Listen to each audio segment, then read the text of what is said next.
I'm starting to notice things I never saw before.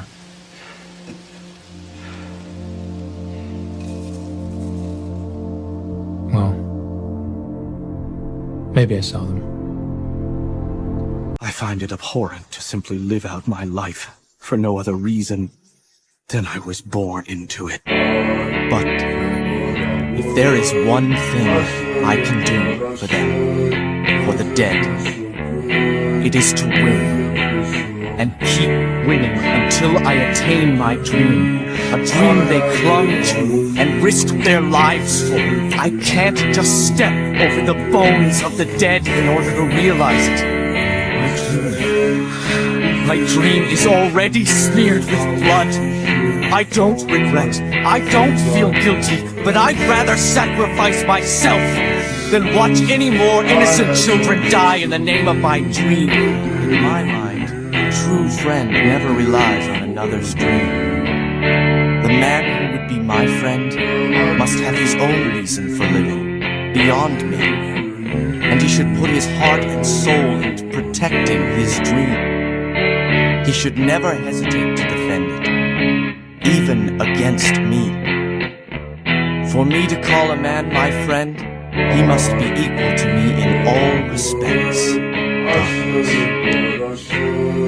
So pure not a single ray of light can find its way to me. How long have I soaked in this darkness? Eternity? Though at times I think just a moment.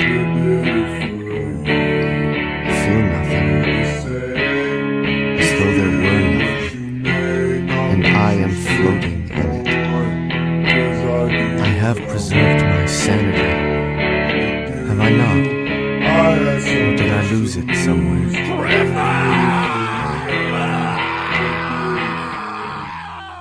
I am turning down you. You get it? I want nothing to do with you. Ever since I met you, everything I have ever cared about is gone. Ruined, turned to shit, dead. I have never been more alone. I have nothing.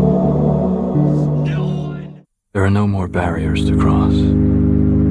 All I have in common with the uncontrollable and the insane, the vicious and the evil, all the mayhem I have caused and my utter indifference toward it, I have now surpassed. My pain is constant and sharp, and I do not hope for a better world for anyone. In fact, I want my pain to be inflicted on others. I want no one to escape. But even after admitting this, there is no catharsis. My punishment continues to elude me, and I gain no deeper knowledge of myself. No new knowledge can be extracted from my telling. This confession has meant nothing.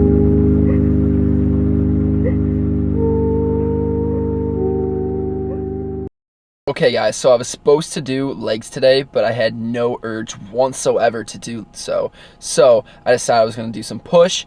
I was going to go do a lot more exercises, but I had a little weird tweak in my left shoulder, and I didn't want to push hard enough to where I injure myself and I couldn't hit push, because I've had several friends that injured themselves, like whether it be their hand or their back or their shoulder, and they can't hit push for the next like month or so. So I do not want to do that, and I want to hit push because it's obviously my favorite.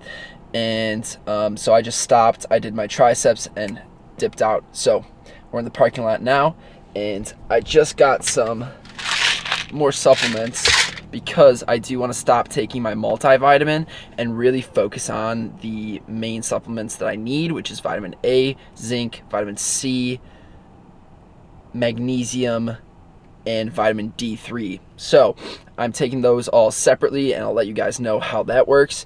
And yeah, so basically that's been the rundown for my supplements. I'm still on creatine, still on all that. So my training has been almost the exact same. I'm trying to implement as much leg days as I can, but when my knees are hurting and I have practice, I obviously cannot do that, and I will start running back up the real program, which is legs push pull, right around summertime, because that is when volleyball ends and I'm done forever.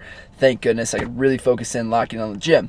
However, I have been on a cut recently for the past 2 weeks, I believe, and I wanted to share my experience of the start of the cut, because a lot of people start the cut, and especially skinnier people, not people who truly don't need to cut, but they do to look really, really appealing. So when you start the cut, within the first month or so, you're going to drop weight like that.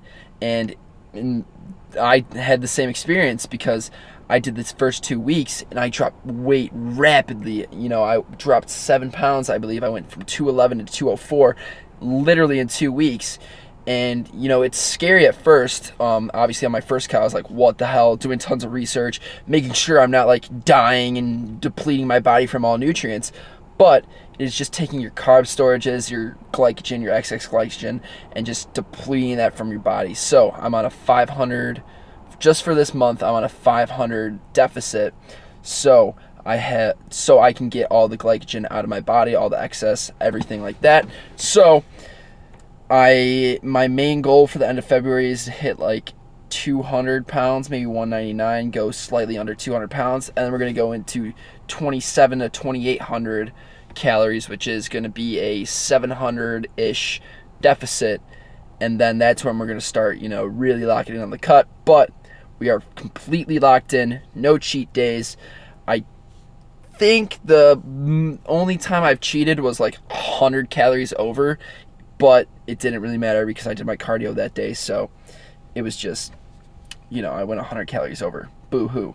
But the only information left that I have is to wait for the next video, or 2 videos, depending on timing, because I did purchase something really exciting, and I think it's going to be really big for this channel. And number 2, on your cut, make sure you are tracking your oils, and make sure you are tracking your vitamins, because vitamins do have calories and oils have a lot of calories, and that is the main reason people don't hit their macros. So make sure you're doing those 2 things.